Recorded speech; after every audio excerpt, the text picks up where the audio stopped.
الرحمن الرحیم۔ پچھلے پروگرام میں ہم نے ذکر کیا تھا کہ حضرت ابو بکر صدیق جو پہلے خلیفہ راشد تھے ان کو کس طرح خلیفہ مقرر کیا گیا۔ اب چاروں خلفاء راشدین کا مقرر کرنے کا طریقہ مختلف تھا اور یہی اسلام کا نظام سیاست ہے۔ آج ہم سیدنا عمر بن خطاب رضی اللہ تعالیٰ عنہ الفارق بین حق والباطل ان کے بارے میں کہ ان کو خلیفہ کس طرح مقرر کیا گیا اور ان کا انتخاب کا طریقہ کار کیا تھا۔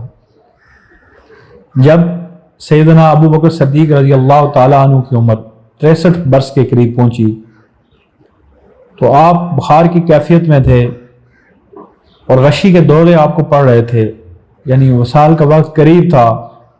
تو آپ نے اپنے سیکٹری سیدنا عثمان غنی رضی اللہ تعالیٰ عنہ کو اپنے پاس بلایا اور حضرت عثمان غنی کو بلا کے کہا کہ میں آپ کو لکھواتا ہوں کہ میرے بعد کس کو خلیفہ مقرر کیا جائے۔ جب اتنی بات کی اس کے بعد سیدنا ابو بکر صدیق رضی اللہ تعالیٰ عنہ کو غشی کا دورہ پڑا اور آپ بے ہوش ہو گئے۔ اب یہ بے ہوشی کی کیفیت کافی وقت تک جاری رہی۔ جب آپ دوبارہ ہوش میں آئے، صحت بحال ہوئی تو کہا عثمان کو بلاؤ۔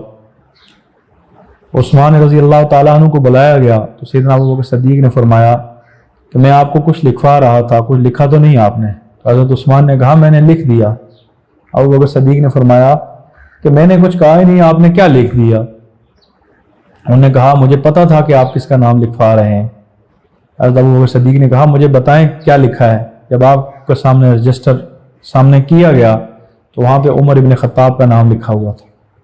حضرت ابو بکر بڑے حیران ہوئے، کہا عثمان آپ بھی فضیلت والے ہیں، آپ بھی عشرہ مبشرہ میں سے ہیں، آپ بھی داماد رسول ہیں، آپ اپنا نام بھی لکھ سکتے تھے، آپ نے عمر بن خطاب کا نام لکھ دیا۔ انہوں نے کہا یا خلیفۃ المسلمین، یا خلیفۃ الرسول، مجھے پتا تھا کہ آپ کے بعد امت کا بوجھ اپنے کندھوں پہ کون اٹھا سکتا ہے، اس لیے میں نے عمر بن خطاب کا نام لکھ دیا۔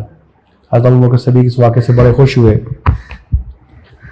پھر اسی دوران عبد الرحمن بن عوف جو عشرہ مبشرہ صحابہ میں سے تھے ان سے مشورہ کیا گیا۔ ابو بکر صدیق نے کہا کہ میں عمر کو مقرر کر رہا ہوں۔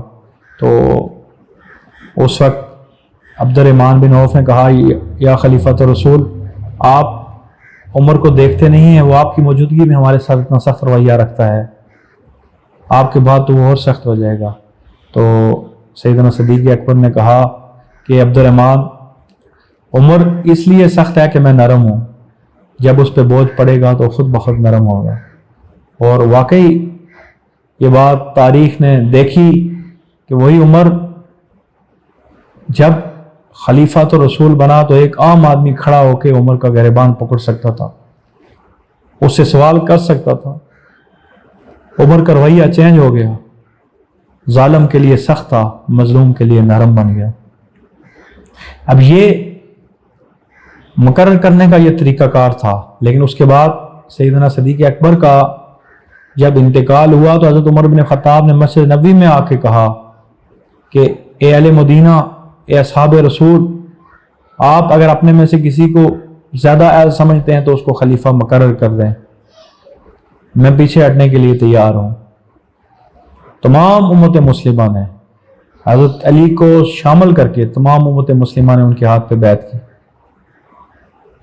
اور ان کو خلیفۃ المسلمین مقرر کیا، اور پہلا امیر المومنین کا لقب انہوں نے اپنے لیے استعمال کیا۔ تو یہ آج یہ پروگرام میں ہم نے خلیفۃ المسلمین امیر المومنین حضرت عمر بن خطاب رضی اللہ تعالیٰ عنہ کی خلافت کس طرح ہوئی، مقرر کس طرح کیے گئے اور بیعت کیا ہوئی، یہ ہم نے آج بیان کیا۔ وما علینا